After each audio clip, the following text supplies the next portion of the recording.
జీవితాన్ని మెరుగుపరుచుకోవడానికి, ఆ రోజు ఆ కుటుంబంలో ఆ తల్లి లేని లోటు బట్టే కదా ఆ కుమార్తెలకు లేనిపోని ఆశలు రావడానికి, లేనిపోని ఆలోచనలు రావడానికి కారణమయ్యింది. ఆ రోజు వారి మధ్య కూడా ఆ తల్లి ఉండుంటే ఆ కుమార్తెలకు అలాంటి చెడు ఆలోచన వచ్చేవా? పిల్లలు పాడైపోతున్నారు అంటే తల్లిదండ్రులది 100కి 100 ఉంది బాధ్యత.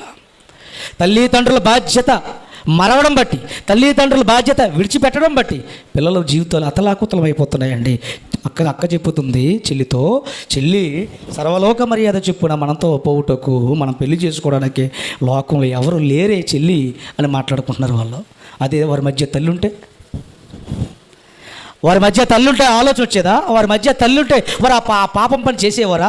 వారి మధ్య తల్లుంటే తండ్రితో అలా ఉండేవారా? వారి మధ్య తల్లుంటే తండ్రిని అలా మధ్యమత్తులో ముంచేవారా? వారి మధ్య తల్లి అనేది ఉంటే ఆ బిడ్డలు అలా పాడైపోయేవారా?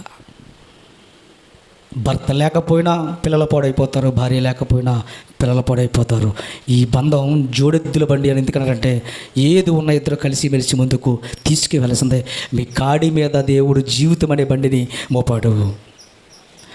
సొదొమ గొమొర్రా పట్టణస్తులందరూ పాడైపోయారు. లోతు, నిన్ను బట్టైనా మీరైనా బయటికి వెళ్ళండి, ఈ కుటుంబం అయినా రక్షింపబడుతుంది అని, మీ కుటుంబం బాగుండాలి అని, మీ కుటుంబం ఈ గంధకాల్లో కాలిపోకూడదని, మీ కుటుంబం రక్షింపబడాలి అని, నువ్వు భక్తిపరుడవు, నువ్వు నీతిమంతుడు.